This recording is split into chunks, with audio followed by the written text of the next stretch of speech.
n'avais pas tourné. Et en fait, j'avais envie de parler d'un truc. C'est en regardant des vidéos YouTube, je suis tombée là-dessus. Et en fait, j'avais envie d'aborder le sujet de la perte de poids. Alors, ça peut paraître très bête comme sujet, mais en fait, je regardais une vidéo sur le beauty privilege. Alors, non pas que je me considère beauty privilege, il suffit de regarder ma tête, mais la vision des gens avant et après perte de poids. Parce que elle est assez folle, la différence de perception des gens avant et après la perte de poids. J'ai eu une période de ma vie où j'ai fait jusqu'à 90 kilos. Aujourd'hui, j'en fais 50 et des brouettes, vraiment pas beaucoup plus. Et j'ai pu remarquer la différence avant-après. C'était assez flagrant. Les gens ne te regardent pas du tout la même chose quand t'es gros que quand tu es, on va dire, dans un physique standard à mince. Donc, et en fait, je l'ai vu clairement. Parce que forcément, le regard, on va dire surtout les mecs. Avant, j'étais invisible. Et j'étais aussi très en couple. Donc, et ce qui est assez impressionnant avec moi, c'est que j'hyper focus sur la personne avec qui partage ma vie. Donc, je ne fais pas attention à ce qui se passe autour. Ça, c'est vrai que c'est assez clair. Dès que j'hyper focus sur quelqu'un, je ne fais pas attention au reste. Voilà. Mais j'ai donc perdu pratiquement 30 kilos. Ouais. Au moment où j'ai commencé à perdre du poids, où je me suis prise en main, on va dire, j'ai perdu en tout sur 2 ans 30 kilos. Et tant mieux, parce que j'aurais pas voulu les perdre plus vite. Parce que j'ai la chance de ne pas avoir très peu de peau distendue. Donc mon corps a eu le temps de suivre en fait ma perte de poids. Donc c'est vrai que de ce côté-là, j'ai pas mal de chance. J'ai pas fait de sport parce que j'aime pas le sport. Donc je pourrais être beaucoup plus musclée parce que concrètement je suis un tas de sans muscles. Mes muscles n'existent pas. Mais j'aime pas le sport. Donc voilà. Ça se voit un petit peu. Pour rire de moi, j'utilise souvent le terme flasque. Mais concrètement, c'est ça, je suis flasque. Mais c'est pas grave, on va dire que même si 90% du temps je peux pas me voir en peinture parce que dysmorphophobie et tout ce qui va avec, donc voilà, plus je me regarde, plus je me trouve horriblement laide, grosse. Alors c'est pas du tout pour atteindre, pour que les gens viennent me dire oh, t'es magnifique, t'es trop belle ou quoi que ce soit, surtout que aujourd'hui je suis un peu malade. Donc c'est pas aujourd'hui qu'on me dirait que je suis belle, mais c'est vrai que en fait d'invisible je suis passée à visible et c'était assez impressionnant à quel point ça a été violent parce que là où moi je rigole beaucoup là-dessus, c'est que je me suis toujours dit je suis grosse, je prends de la place mais on ne me voit pas, et tout à coup j'avais perdu la moitié de mon poids et tout à coup on me voyait. C'était assez marge. Et il y a quand même quelque chose, il y a des points qui reviennent assez souvent, c'est que j'ai beaucoup de portes qui se sont ouvertes. J'ai été acceptée dans des groupes, j'ai été acceptée, c'est vrai que j'ai eu mon moment où j'enchaînais les rencontres à la Tinder et j'ai pas ou très peu eu de problème à trouver comme ça des mecs avec qui parler. Je me fais aborder aussi. Alors, c'est pas forcément ce que je cherche parce que j'ai plus tendance à me mettre en arrière. Ce qui est assez drôle parce qu'en même temps, j'ai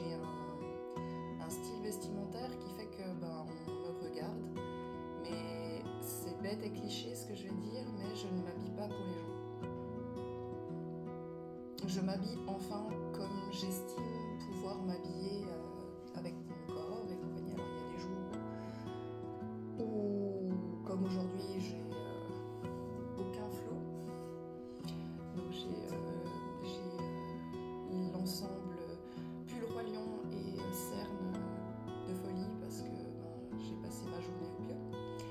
Mais c'est vrai que ça a pu m'ouvrir des portes. Je pense qu'à l'époque où je faisais 80 kilos, je n'avais pas autant d'opportunités, dans le sens où j'étais un peu la bonne copine grosse qu'on faisait venir, qui suivait en fait, parce que voilà, j'étais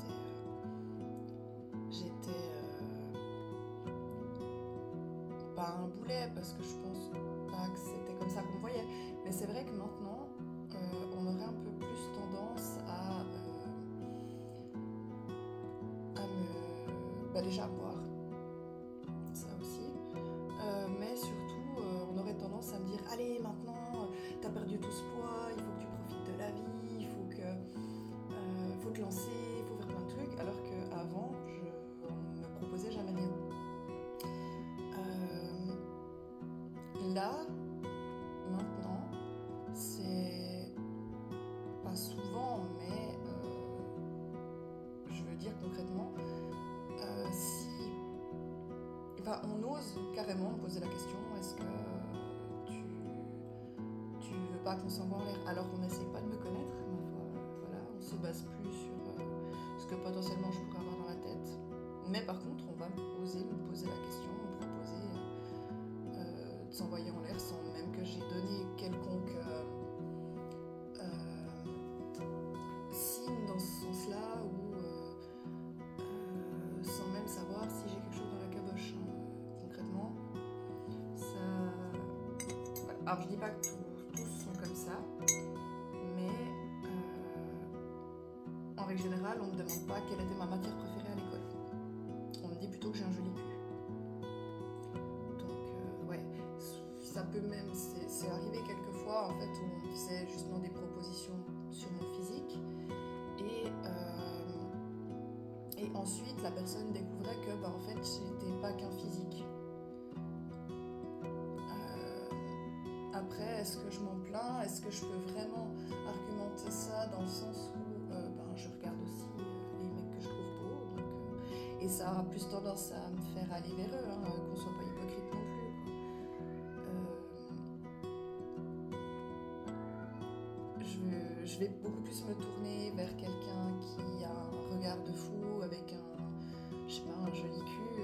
C'est vrai que le combo bras musclés, joli cul et yeux bleus, voilà quoi. Au bout d'un moment, ne faisons pas les hypocrites. Et le pire, ce sont les gens qui osent dire oh, mais avec 30 kilos de plus, t'étais quand même vachement jolie. Oui, et puis t'étais où pour me le dire à l'époque? En fait, pourquoi tu ne m'adressais pratiquement pas la parole? Par contre, maintenant, t'es en train de me dire tout le temps que je suis belle, t'es tout le temps en train de me venir dans mes DM pour me dire oh mon Dieu, est-ce que t'es jolie et machin, alors qu'avant t'étais où en fait? Donc au bout d'un moment, il faut le dire, perdre du poids, ça ouvre beaucoup de portes, ça ouvre les possibilités de sociabilisation. Et pourtant, j'ai pas spécialement changé ma manière de réfléchir, au contraire. Mais maintenant, le truc, c'est que maintenant, on m'écoute quand je dis quelque chose. Donc, oui, c'est vrai que le physique fait beaucoup. Ça, je pense que les gens qui diront le contraire sont vraiment des hypocrites. Je le vois tous les jours en fait. Et quand je discute de ça avec des gens qui ont eu la même perte de poids que moi, ils le disent aussi. Quand je faisais 30-40 kilos de plus, on ne me voyait pas. On prend de la place, mais on ne nous voit pas. Ou on a plus de crédibilité déjà aussi dans le fait d'avoir perdu du poids parce que, oh, mon Dieu, t'es courageuse et machin et blabla. Franchement, je te respecte de fou, tout le monde y serait pas arrivé, t'as une détermination de taré, enfin bref. Et là, on va dire que ça... Ouais, je sais pas si j'en bénéficie tous les jours. Les gens, en règle générale, ouais, c'est comme je disais, s'intéressent plus à moi parce que je suis un corps à peu près ok. C'est vrai que je suis pas sûre qu'à 80 kilos j'aurais pu enchaîner les mecs comme j'ai fait à une époque. Hein. Non pas que je m'en vante, mais j'en ai pas honte. Hein. D'un moment, j'avais envie de me faire plaisir, je me suis fait plaisir. Quoi. Donc c'est donnant-donnant.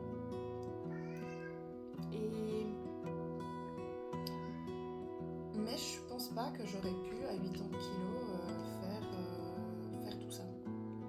Je pense qu'on m'aurait skip assez rapidement. Et ma foi est normale, hein, je veux dire. Quelqu'un qui fait 130 kilos, je pense qu'on pourrait être potes, on pourrait discuter, mais en dehors de ça, je ne lui donnerais pas l'heure. Alors voilà, j'ai eu la chance d'être entourée de gens relativement bienveillants, mais c'est vrai que maintenant, je me suis tellement battue pour entrer dans un physique qui me convenait que quelque part,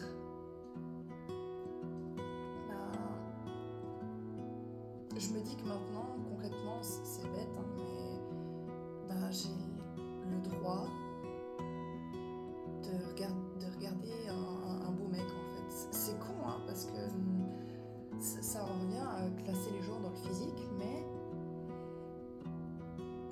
je pense qu'on est un petit peu tous pareils en fait.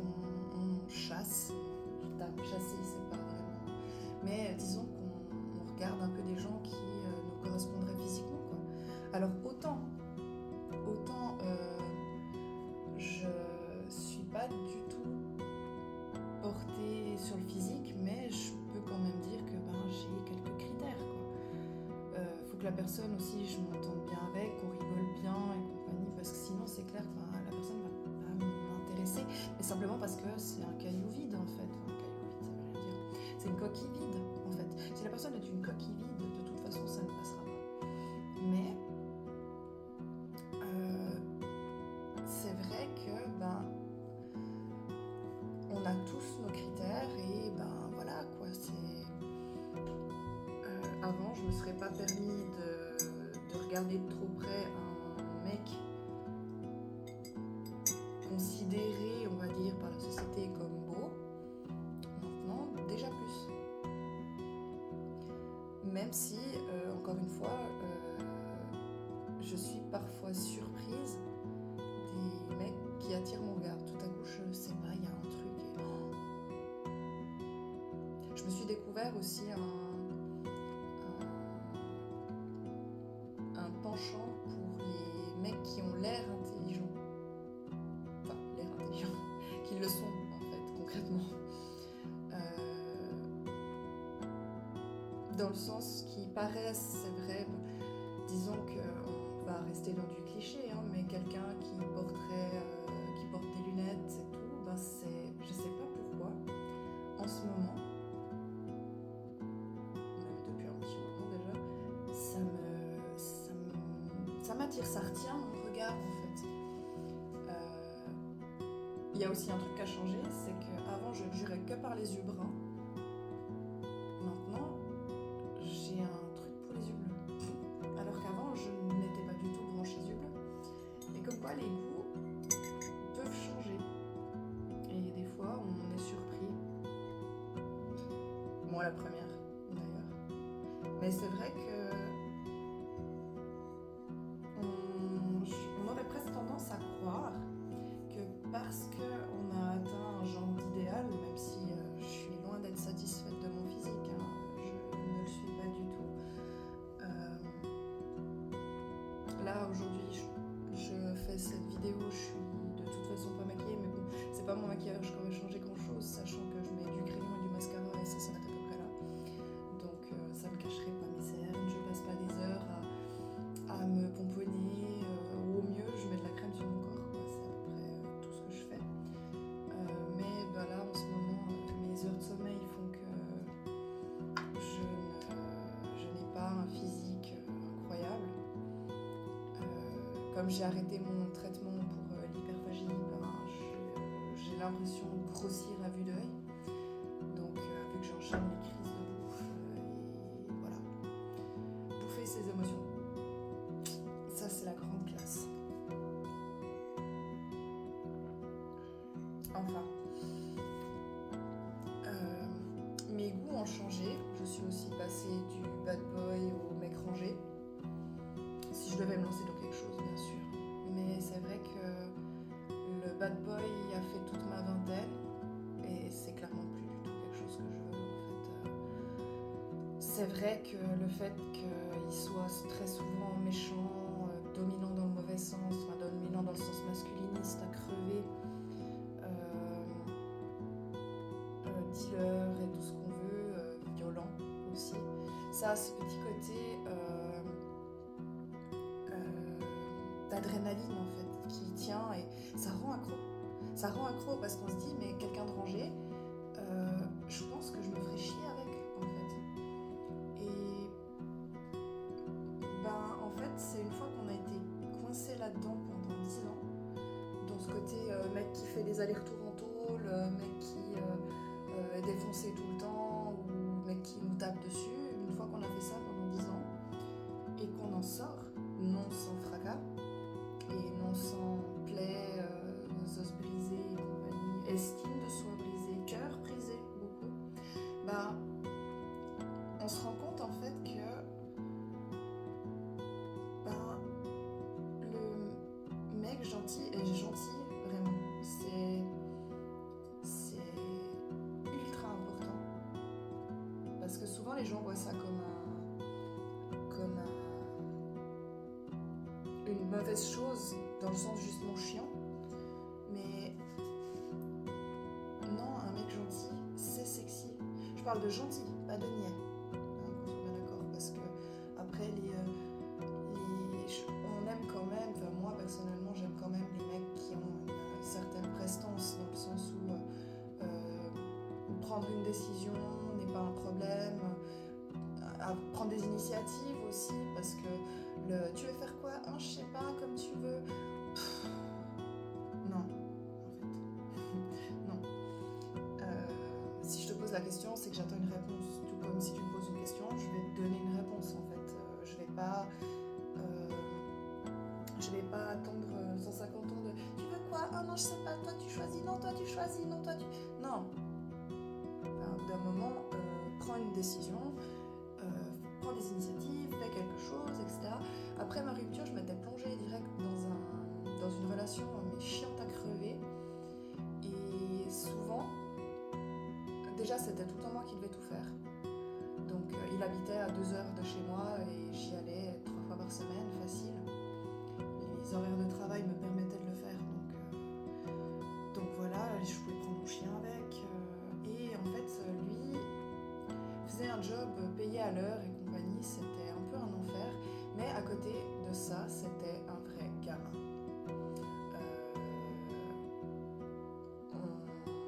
Je devais prendre toutes les décisions, il savait pas faire une déclaration d'impôt alors qu'il avait genre 36 ans. Le ménage, je savais pas le faire non plus, enfin c'était un bordel, c'était faire la lessive.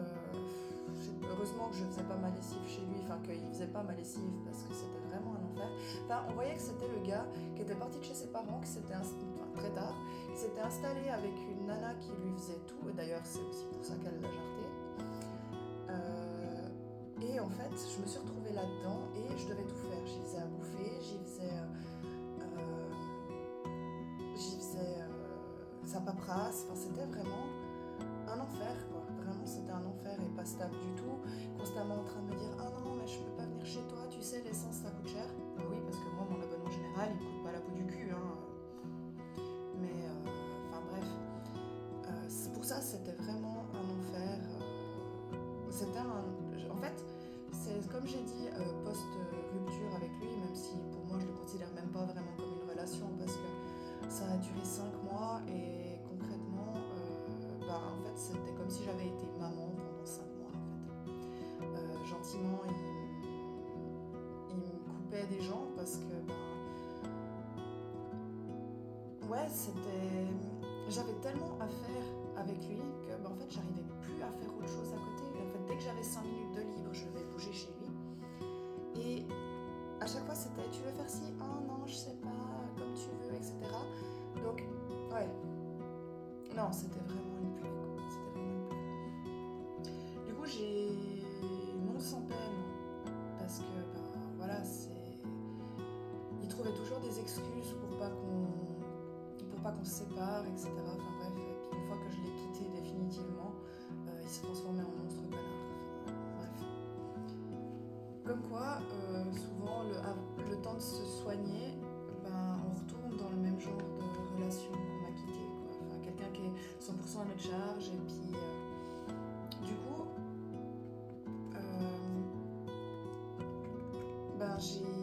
depuis, je n'ai plus retenté le coup. Là, ça fait 2 ans, presque, que je ne suis plus en couple. J'aimerais bien, des fois. Souvent. Un petit message le matin, un message le soir. Pas forcément s'écrire toute la journée ou s'appeler tout le temps, mais une relation, ouais, j'aimerais bien partager ma vie avec quelqu'un. Pas forcément vivre avec, parce que ça, je pense que je ne serais pas capable. Mais ouais, avoir quelqu'un qui s'inquiète de moi, en fait, bêtement. Et en fait, j'ai l'impression que depuis que j'ai perdu du poids, donc ça fait 4 ans, ouais 4 ans, mais ça fait que 2 ans que je suis célibataire, donc du coup, voilà. Avant, on se posait beaucoup plus la question de savoir qui j'étais à l'intérieur vu que mon physique n'attirait pas. Et maintenant, en fait, comme les gens ne prennent pas le temps de me connaître parce que en fait, je peux être attirante. Alors ça fait ultra narcissique de dire ça, mais je veux dire, je reçois des demandes si on peut se voir pour passer une nuit ensemble. Enfin, les gens n'ont vraiment aucune gêne, quoi. Du coup, j'ai des fois des DM qui sortent vraiment, qui sont vraiment ultra louches, hein. Alors on me demande pas de financer, hein, encore heureux, mais ouais, concrètement, c'est limite, écoute, si t'as faim, je suis à ta dispo, quoi. Puis t'es là, ouais mais non en fait, non. Après, je suis consciente que si je vais dans un bar et puis que j'accoste quelqu'un, je pense que je peux le ramener chez moi, mais ça, j'en ai pas envie. J'en ai pas envie. Maintenant, coucher pour coucher, c'est vraiment plus du tout ce qui m'intéresse. Je préfère quand même avoir un échange, surtout que la plupart du temps, les mecs qui couchent pour un soir, ils s'occupent d'eux, et puis toi en face, voilà. Après, je fais pas des généralités, mais c'est un constat que j'ai eu, quoi. C'est assez rare qu'un mec prenne vraiment le temps de savoir ce qui te plaît, de savoir, de communiquer là-dessus, en fait. Ils viennent, ils trempent leurs gags et ciao, fini, en fait. T'en as beaucoup, ils sont comme ça. J'ai même eu l'occasion d'être testée pour savoir si ça valait le coup de continuer avec moi ou pas.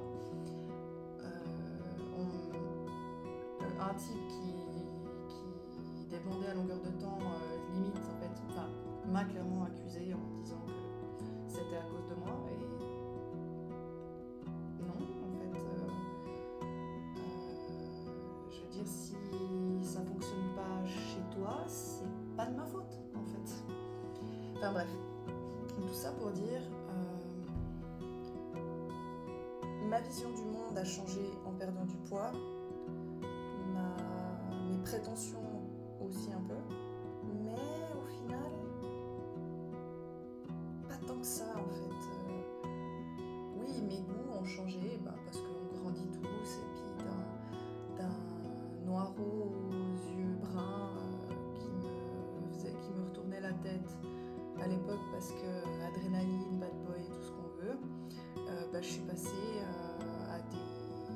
passée à me retourner sur des bruns aux yeux bleus à lunettes, quoi.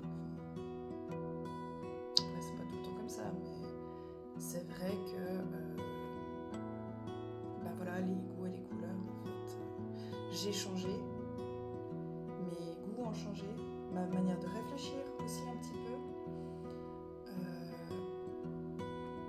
Et je pense que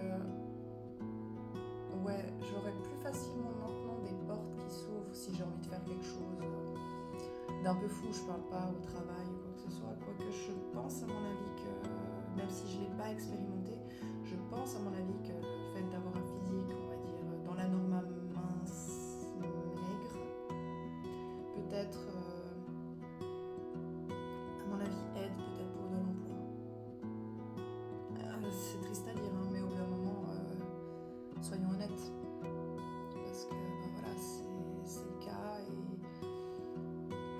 et je dis ça alors que j'ai une sale gueule, hein. Ça doit être la 15e fois parce que j'ai tout le temps le besoin de me justifier. Mais oui, prenez un mec musclé sans trop, parce que trop, ça fait... Les gens vont tout de suite partir du principe que c'est ultra superficiel, qu'il prend trop de soin de lui, enfin que... Voilà, même qu'il sera con, parce qu'on lie aussi le fait d'être quelqu'un de beau au fait d'être stupide, parce que s'il passe tellement de temps à se mettre en valeur, à se faire beau, forcément c'est qu'il aura moins le temps de se remplir le crâne. Alors que pas du tout, en fait. L'un n'est pas incompatible avec l'autre. Juste que voilà, il y en a qui n'en ont rien à péter de leur physique, il y en a pour qui c'est important. Et moi je vois, hein, j'aime bien. Alors avant, enfin oui, je dirais jamais qu'un homme costard c'est pas beau, mais un mec en t-shirt, bête t-shirt, pantalon basket, c'est incroyable, quoi. En fait, un mec, il a vraiment pas besoin de grand chose pour que je le trouve beau. En fait, de beaux yeux, des bras musclés, des avant-bras musclés. Un joli cul, c'est un sacré bonus. Et puis, ouais. Après voilà, je suis pas une chasseuse de nature, je reste quelqu'un de relativement timide qui n'ose pas. Du coup, ça n'aide pas. Parce que, voilà, j'ose pas forcément accoster des gens.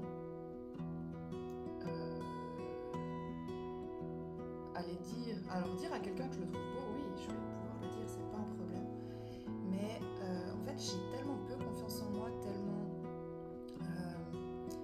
de peur d'être blessée, qu'on me fasse du mal, enfin psychologiquement je dis bien, que en fait, souvent je préfère garder les choses pour moi. Ça, c'est vrai que c'est quelque chose qui n'a pas changé, en fait.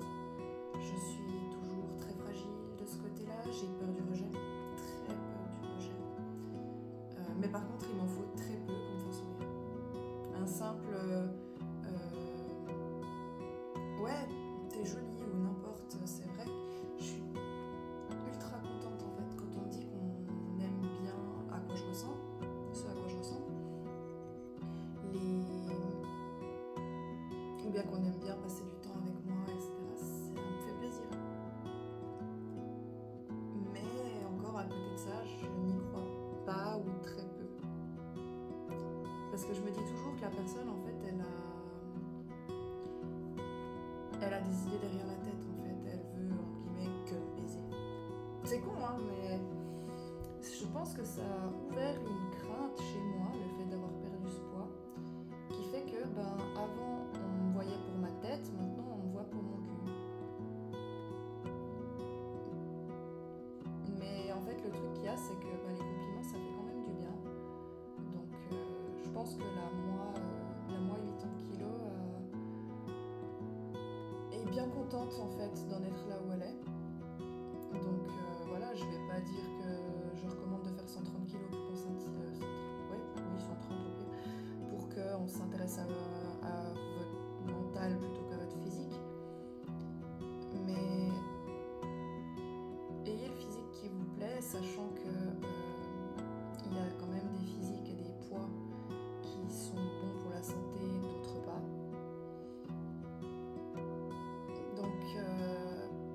en sorte d'être en bonne santé, et le sport si vous aimez en faire.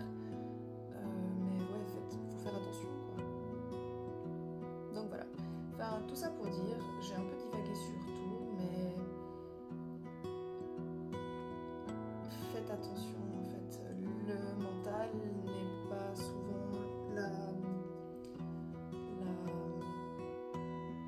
le reflet du physique, en fait. Connaître les gens, c'est bien. Après, comme on dit souvent, tu l'as vu nu, mais qu'est-ce que tu as vu en fait au final? Est-ce que tu as vraiment... Est-ce que tu sais ce qui la rend joyeuse, le rend joyeux? Est-ce que tu peux partager quelque chose qui lui fait du bien sans que tu sois dedans? Ouais, c'est ça en fait. Apprenez à connaître les gens, c'est important. Et soyez qui vous avez envie d'être, sachant que